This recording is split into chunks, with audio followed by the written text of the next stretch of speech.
Sudah hampir 2 tahun COVID-19 melanda negara. Laporan kes positif dan aktif dengan kebolehjangkitan terus dilaporkan setiap hari.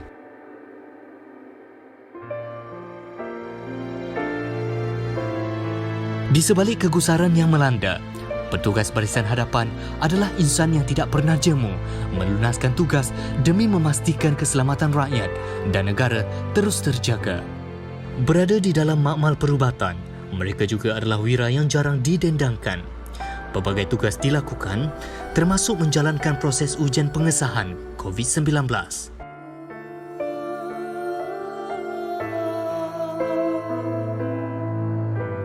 Terdapat 3 jenis ujian pengesahan virus COVID-19, iaitu Polymerase Chain Reaction Test (PCR), Rapid Test Kit (RTK) serta ujian Rapid Molecular.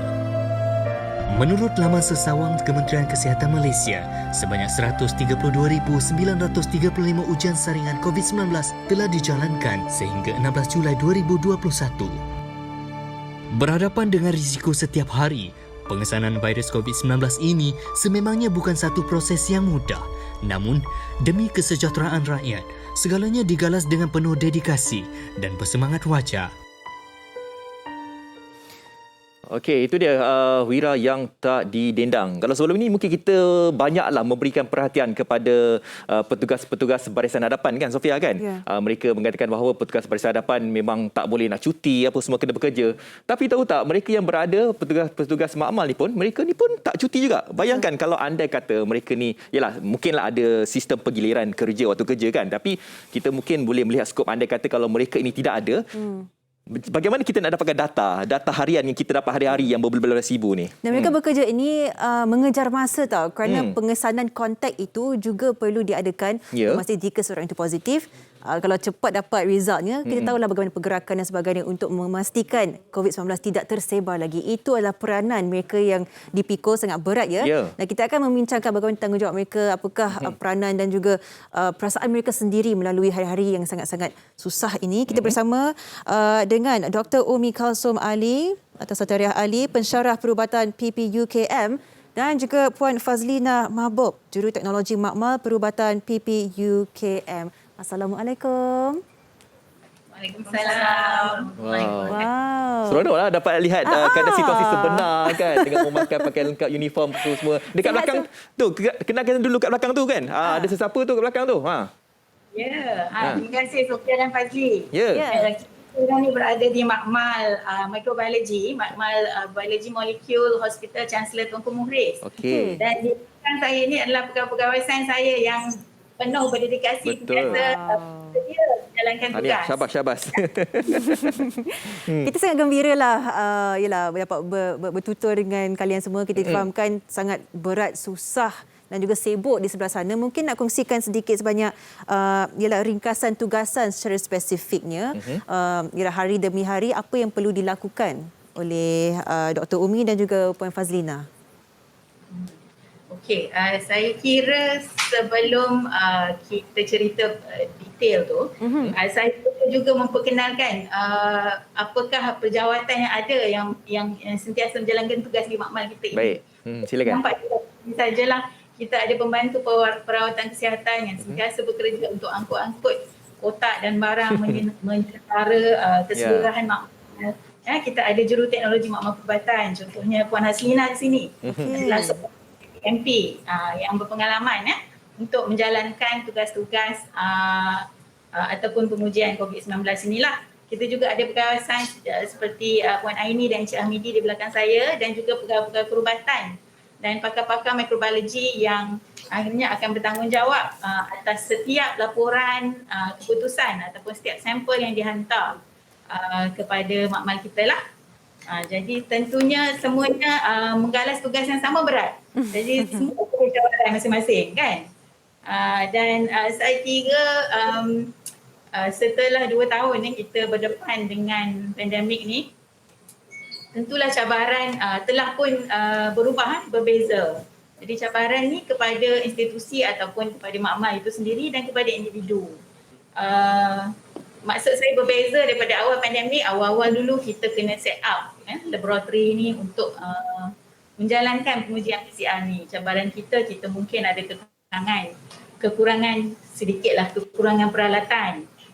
Dan kaki tangan kita tidak ramai yang mahir untuk menjalankan pengujian ni. Jadi kita ruang pun sama, kita perlukan ruang yang lebih untuk memproses spesimen-spesimen yang ada. Jadi yang ini pun yang cabaran yang awal ni telah pun kita selesaikan, alhamdulillah. Kita ada ruang yang lebih, kita dapat equipment baru, kita ada mesin-mesin automasi untuk untuk melaksanakan pengujian. Tapi kita maklum juga virus ni pandai dia sentiasa berevolusi, dan kita tahu sekarang kita ada varian Delta, Beta dan berbagai lagi, dan kita di Makmal juga sentiasa perlu bersedia untuk berdepan dengan cabaran-cabaran yang dibawa oleh virus inilah. Betul lah. Betul, mereka memang kena bersiap sedialah kan dengan varian-varian baru ni. Tapi nak tahulah kan dari segi teknikalnya, di sudut teknikalnya tentang varian-varian baru. Kita sebagai orang luar, orang awam, kita tak tahu dia punya antigen tu. Okey, yang ni varian Delta ke kan, Alpha dan sebagainya. Sebagai petugas Makmal, adakah dilihat mereka harus mengasingkan tentang varian-varian ini? Yang ni antigen ini letakkan di kawasan ini, di bahagian ini. Jadi bagaimana nak menghususkan tentang hasil-hasil data yang telah pun diberikan kepada pihak Makmal itu sendiri? Buat masa ini kita masih menjalankan tugas pengesanan seperti biasa lagi. Baik. Itu pengesanan antigen seperti yang disebut di dalam bingkisan tadi ya. Pengesanan antigen, PCR, dan kita ada satu lagi tambahan rapid molecular. Ya. Dan ini semua adalah untuk pengesanan virus SARS-CoV-2 lah. Ya. Dari segi varian-varian ni kita belum lagi ada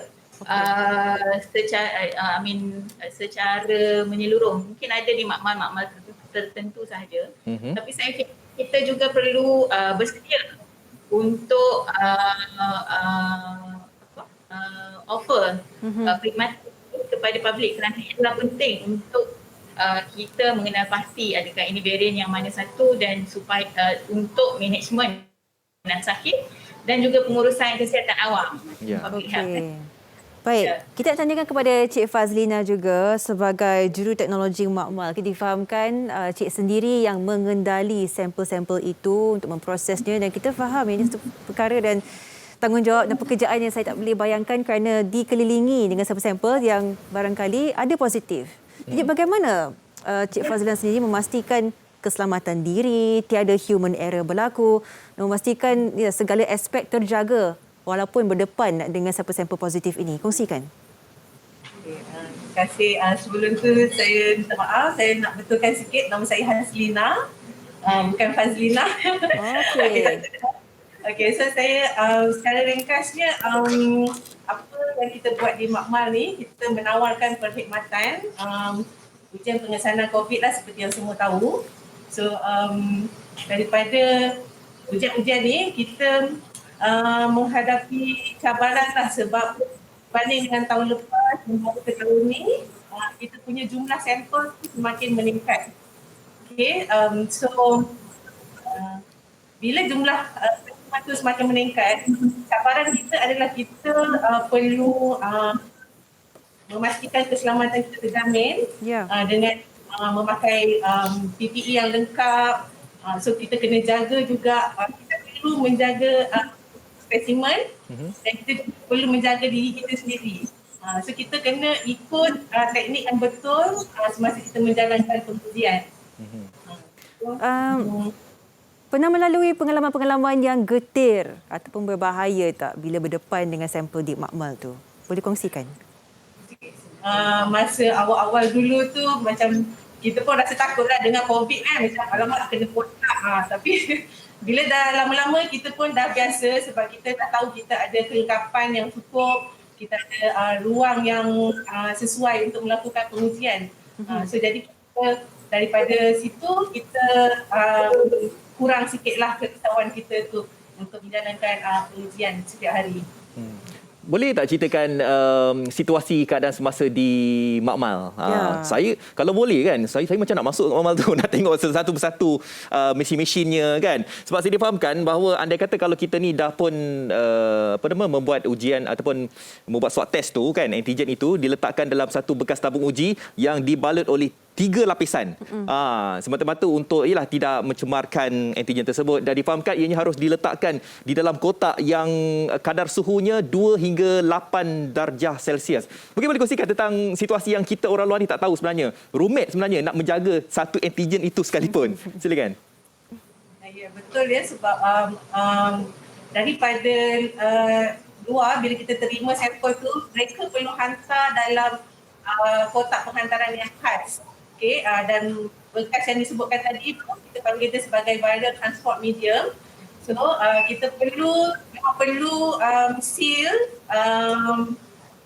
bekas tersebut supaya untuk mengelakkan berlaku tumpah atau kebocoran lah. Okay, so bila kita terima sampel tu pun, kita mesti terus bawa masuk ke dalam makmal yang khas dan menggunakan kabinet biohazard yang sesuai supaya kita dapat menjaga diri kita juga lah, supaya kita tak mudah kira macam mana ada kontak dengan spesimen tu. Baik. Akhir sekali lah, mungkin kita nak tanyakan sedikit sebanyak harapannya. Kita melihat kes kini tinggi, melambung 10, 11, 12 ribu dan sebagainya. Dan sebagai kalian sendiri yang bekerja di makmal memproses semua spesimen ataupun sampel-sampel itu, apakah satu harapan dan juga pesanan untuk kesemua rakyat Malaysia pada ketika ini?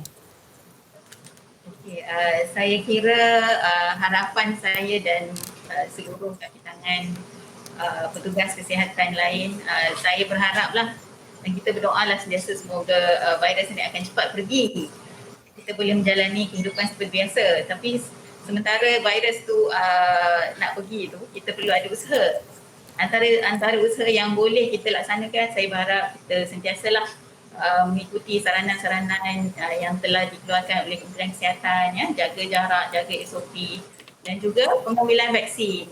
Jadi saya kepada semua penonton-penonton MHI dan rakyat Malaysia untuk ambillah vaksin yang telah ditawarkan ni, dan insya-Allah kita usahalah supaya COVID ni dapat dikawal. InsyaAllah. Kita mesti menang, kita mesti menang. InsyaAllah. Okey, jadi kita nak ucapkan terima kasihlah ya kepada kedua-duanya yang banyaklah membantu untuk kita nak mengesan sama ada kita ni negatif ke positif ke. Itu daripada side mereka lah yang berada di bahasan belakang sebenarnya. Bahasan depan tapi duduk di belakang. Kan. Okey, terima kasih diucapkan kepada Dr. Umi Kalsum Ali, alias Satariah Ali, pensyarah perubatan PPUKM, dan juga Puan Haslina tadi, juru teknologi makmal perubatan PPUKM. Terima kasih kedua-duanya. Stay safe. Assalamualaikum. Waalaikumsalam.